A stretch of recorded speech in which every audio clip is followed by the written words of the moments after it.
How we doing, everyone? Dylan Baker back here with another episode to help you with your golf game.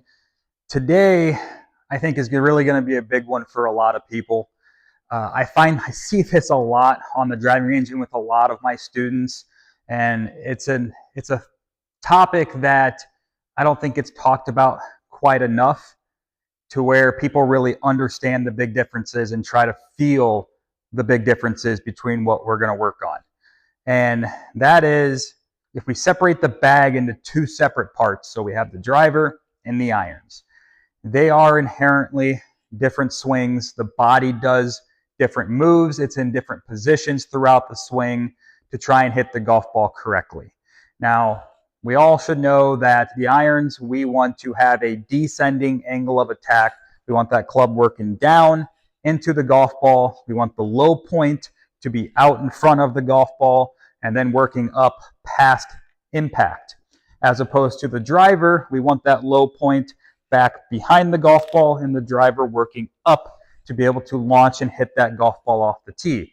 But I find a lot of players are really good at one and not the other. So for example, you're a really good iron player. You feel like your irons are the strong part of your game. You're able to hit down on your irons pretty well. You can probably take even a little bit of a divot. But when it comes to your driver, you tend to pop it up, cut across it, slice it, quick pull, hook it. You just can't seem to get consistent contact on the face and be able to hit it up off the tee. Or vice versa, you're somebody who can really hit the driver really, really well and launch it really, really well, but you find that your irons, you don't strike them very well, maybe even have some irons go the same distance. Maybe you hit them really, really high or blade them once in a while. And this is what I see a lot with players every day. So today's topic is we're going to discuss the big key differences between these two to make sure we understand some areas of the body we can pay attention to help us make sure we hit down past and through our irons and have the low point be in front. And then with the driver be set up in a position that allows us to be able to have the bottom of our swing arc be behind the golf ball. So that way we can hit up off of the tee and launch it correctly. So let's go ahead and start with the iron first. So some areas of the body we want to point out. Okay.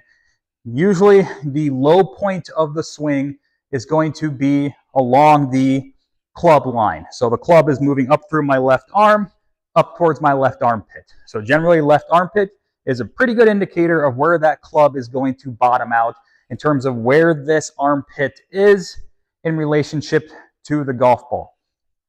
Other parts we want to point out is center of mass on the pelvis, so typically where your belt buckle is going to be, and as well as the center of the sternum, so center of chest mass up here. So we have these two spots right here. Now you notice if I tilt my upper body, keeping my lower body still, that's going to move my left arm. So if I just hold on to this like my normal grip, and I set up and I start tilting, you're going to notice that that club is going to naturally start moving and reacting. Okay, if I tilt down, up, it is going to react. Same thing as if I start to try and move my lower body. That club is going to start moving and shifting, changing where that low point is going to be. Okay. Now, we know with an iron, we want to get the low point in front. So how can we do this? Well, we need to get the low point, so basically the armpit, up in front of the golf ball. We can do this multiple ways. We can move our upper body way out in front. My lower body is staying pretty still. Upper body's way out in front. This can get me to hit way up in front.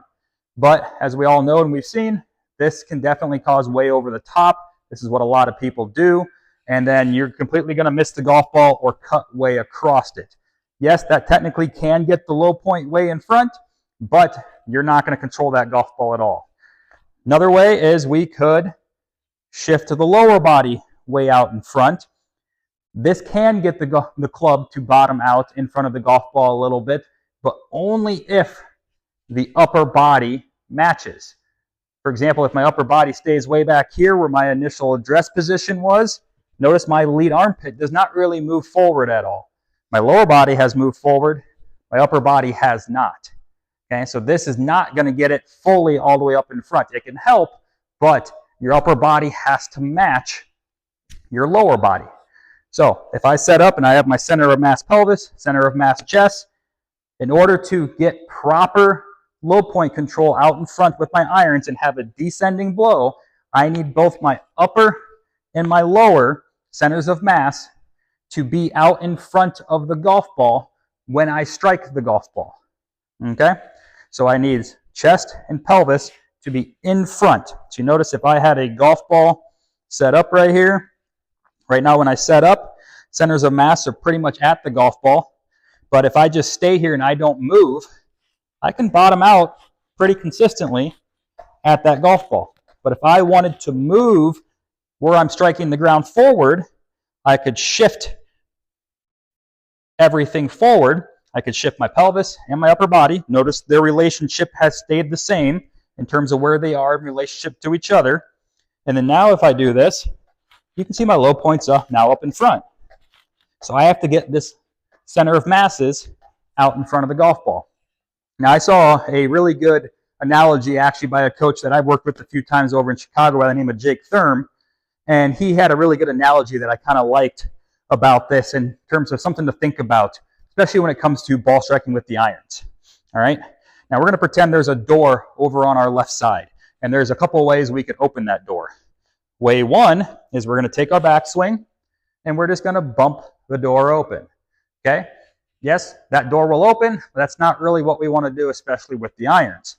Instead, we want to pretend you're SWAT and you are going to knock down that door. All right, you're going to go and you're going to slam into it. So you're going to get this upper body matching that lower body. Okay? We don't want that upper body to be trailing behind. We want the upper body to be matching.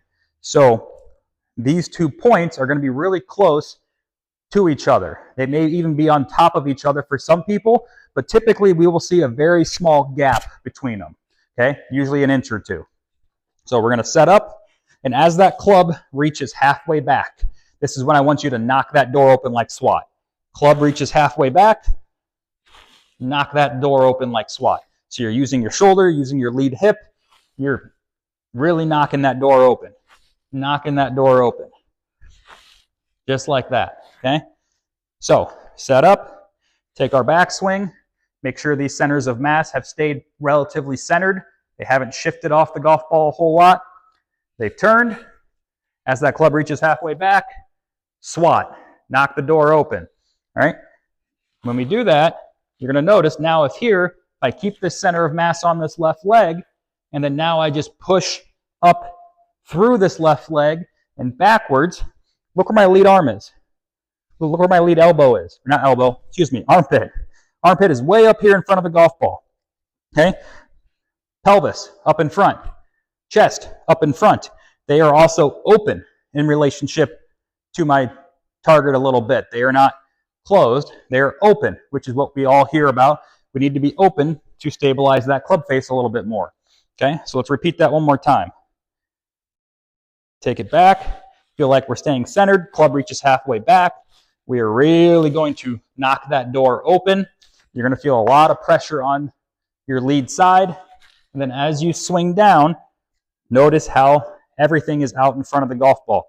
Golf ball's back here. You're going to descend through that golf ball, and then you're going to take this lead shoulder and this lead armpit, and you're going to go up and back around. And that's how you're going to finish making good contact. So let's go ahead and demonstrate that here. So let me set up, do a rehearsal. So body staying centered, pelvis and chest staying pretty centered. As it reaches halfway back, I'm going to knock that door open with my lead shoulder and lead hip. All right, let's go ahead and give it a try. Pretty good strike. So that one there, that was a 7-degree angle of attack down. So if I have a 7-degree angle of attack, I know my low point is definitely going to be in front. In fact, it was about 5 inches in front of the golf ball. That's going to give me a lot of control with the iron. So for example, 7 degrees down, 5 degrees in front. That 7-iron right there went 182. I'd be very happy with that. Okay? So that's the iron. Now, how do we separate this from the driver? Well, let's go grab the driver. Okay. Now with the driver, the golf ball is teed up. And the golf ball is going to be way more forward. So those two things right there are already helping you get the low point back here. We want that club to almost bottom out back here and then start to swing up. So when we set up with the driver, like I said, ball's forward, ball's on a tee.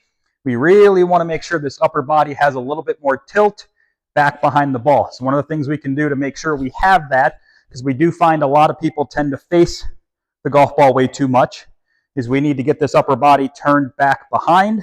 So you can take the driver, pick it up, rotate it back with the body, drop it behind. Feel like right here is where the bottom of the swing is going to be. Notice my lead armpit and my lead shoulder. It's back here behind the ball. So in order to help you get that tilt, you can take the club right through the middle of your sternum, right down through your middle of your pelvis, stand straight up, and then keep it in line with those points, and then just tilt until that club will hit the inside of your left leg or your lead leg if you happen to be left-handed. And then you're going to maintain that position. So you notice I have a little bit of right shoulder drop, a little right side bend. I'm tilted back behind it.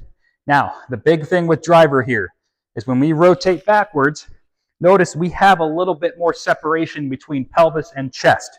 So when we initially set up, pelvis and chest had a bigger gap between them. As opposed to the iron, they were more on top of each other. Driver, there is a much bigger gap, upwards of sometimes 4, 5, 6 inches. All right?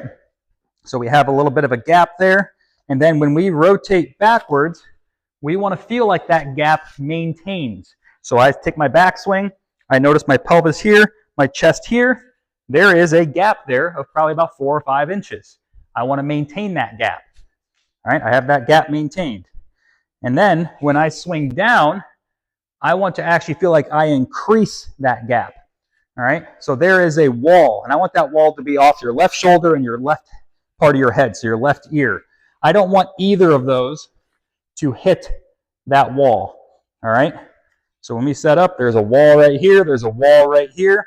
We're going to rotate back behind that wall, but then when we swing through, I want your left shoulder to feel like it kind of maybe grazes that wall and then goes up and back out of the way, and your head stays behind that wall.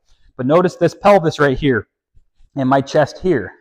Look at this gapping that we have between those 2 points. Okay, it's gotten a little bit bigger. So maybe here at address, it might have been 3 or so inches. Backswing, it might have gained a little bit more gapping.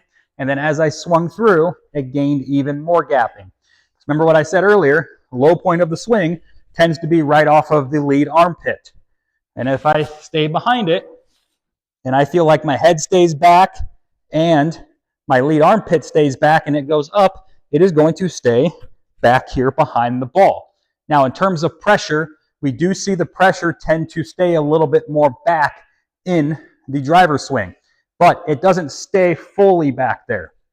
What I mean is when we load, got a little bit more pressure here. As we start down, that pressure does move into the lead side, okay? But then it's going to almost push you backwards. That's where you see a lot of the long drive guys really kind of push back, and that's going to get your upper body moving back, get the club to bottom out back here behind the ball, and allow you to really swing through with a lot of speed.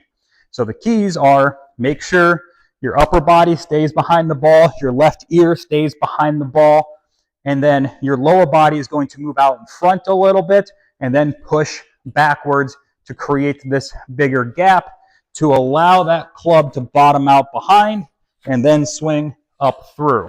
Let's go ahead and put that to the test. So I'm set up. Ball's a little bit more forward, just off my lead heel. I got a little bit more tilt. I got a little bit more of a gap between my pelvis and my chest. When I rotate back, I'm going to keep that gap. And when I swing through, I'm going to try to increase that gap. And keeping my head and my lead shoulder trying to stay behind that ball a little bit more.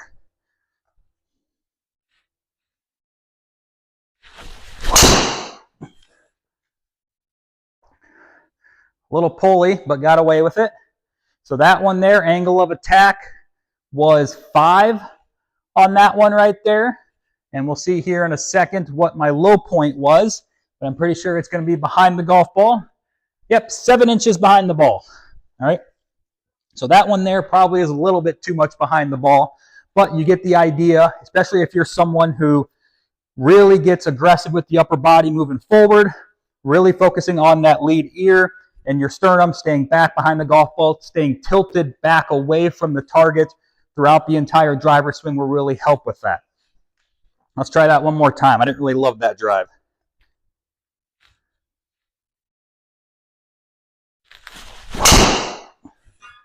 That was a little bit better. That first one was a little bit of a kind of a weak heel cut. But that one there, I would take that one. So, not the furthest I'm going to hit it, but still a little sore from a workout yesterday, but I will definitely take it. So there we can see almost 6 inches behind the ball, 4 degrees up, really easily able to differentiate between iron, getting the centers of mass in the lead armpit up on top and in front of the golf ball, driver, keeping the upper body center of mass in lead armpit, trying to keep that behind the golf ball, feeling that shoulder kind of work up, back, and behind, letting this left lead leg really push that upper body back behind the ball a little bit more. So go ahead and give these a try. If you struggle with them to start, make sure, depending upon how aware you are of your own body, you may need to slow down a little bit and really rehearse them to really understand the feeling and the position of these in relationship to the golf ball. But if you're somebody who has really great body awareness, I'm sure you'll be able to knock these out pretty easily with going full speed. But if not, don't be afraid to slow down a little bit and really focus on the positions of pelvis, lead armpit, and chest as it relates to the golf ball if you're hitting driver or iron. So, like I said, go ahead and give these a try. Go ahead and start striking your drives and your irons a lot better.